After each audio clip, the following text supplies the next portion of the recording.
Assalamualaikum warahmatullahi wabarakatuh. Perkenalkan, saya Kurnia Uswatun Hasanah dari Prodi PGMI kelas A. Di sini saya akan menjelaskan mengenai jenis-jenis kesulitan belajar dan faktor penyebab perilaku anak yang mengalami kesulitan belajar. Kesulitan belajar adalah suatu kondisi di mana anak didik tidak dapat belajar secara wajar, disebabkan adanya ancaman, hambatan, ataupun gangguan dalam belajar. Jenis-jenis kesulitan belajar. Yang pertama, learning disabilities. Learning disabilities adalah ketidakmampuan seseorang yang mengacu pada gejala di mana anak tidak mampu belajar atau menghindari belajar, sehingga hasil belajarnya di bawah potensi intelektualnya. Kegagalan yang sering dialami oleh anak LD adalah dalam hal pemahaman, penggunaan pendengaran, berbicara, membaca, mengeja, berpikir, menulis, berhitung, dan keterampilan sosial. Ciri-ciri learning disabilities. Yang pertama, daya ingat terbatas atau relatif kurang baik. Yang kedua, sering melakukan kesalahan yang konsisten dalam mengeja dan membaca. Yang ketiga, dalam mempelajari hubungan antara huruf dengan bunyi pengucapannya. Yang keempat, sulit dalam mempelajari keterampilan baru, terutama yang membutuhkan daya ingat. Faktor penyebab learning disabilities. Yang pertama, faktor keturunan atau genetik dan gangguan pada otak. Yang kedua, kira-kira 14 area di otak berfungsi saat membaca. Ketidakmampuan dalam belajar disebabkan karena adanya gangguan di area otak. Jenis kesulitan dalam belajar yang kedua adalah underachiever. Underachiever jauh lebih kompleks dibandingkan dengan presentasi kurang. Konsep underachiever lebih berhubungan dengan kemampuan yang dimiliki seseorang. Seseorang dalam melakukan kegiatan banyak berkaitan dengan kemampuan yang ia miliki. Ciri-cirinya, yang pertama, lebih banyak mengalami kekecewaan dan mampu mengontrol diri terhadap kecemasannya. Yang kedua, kurang mampu menyesuaikan diri dan kurang percaya pada diri sendiri. Yang ketiga, lebih banyak mengalami konflik dan ketergantungan.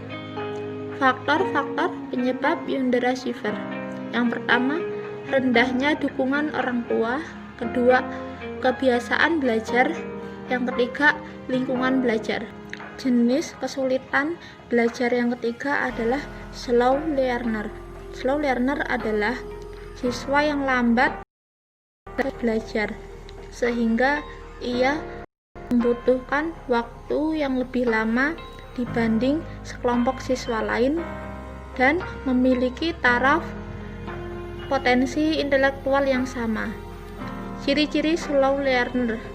Pada umumnya, anak yang lambat belajar adalah anak yang mempunyai kecerdasan di bawah rata-rata tetapi tidak sampai pada taraf imbisil atau idiot.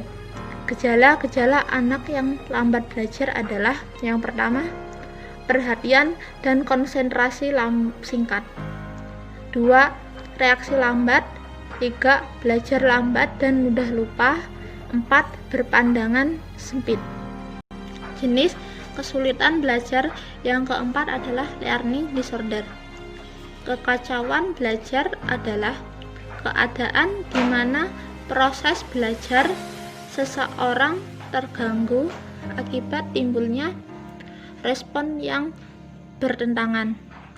Pada dasarnya, yang mengalami kekacauan belajar, potensi dasarnya tidak dirugikan, akan tetapi belajarnya terganggu atau terhambat oleh adanya respon-respon yang bertentangan, sehingga hasil belajar yang dicapai lebih rendah dari potensi yang dimilikinya. Jenis kesulitan belajar yang kelima adalah learning dysfunction. Learning dysfunction merupakan gejala di mana proses belajar yang dilakukan siswa tidak berfungsi baik. Meskipun sebenarnya siswa tersebut tidak menunjukkan adanya subnormalitas mental, gangguan psikologis lainnya. Faktor penyebab kesulitan belajar. Secara garis besar, faktor-faktor penyebab timbulnya kesulitan belajar terdiri dari yang pertama, faktor intern siswa, yakni hal-hal yang muncul dari dalam diri siswa sendiri.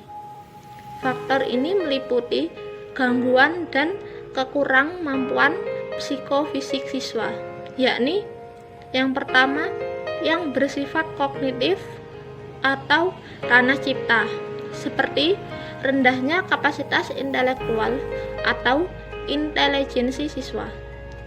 Yang kedua, yang bersifat afektif atau ranah rasa, seperti labilnya emosi dan sikap.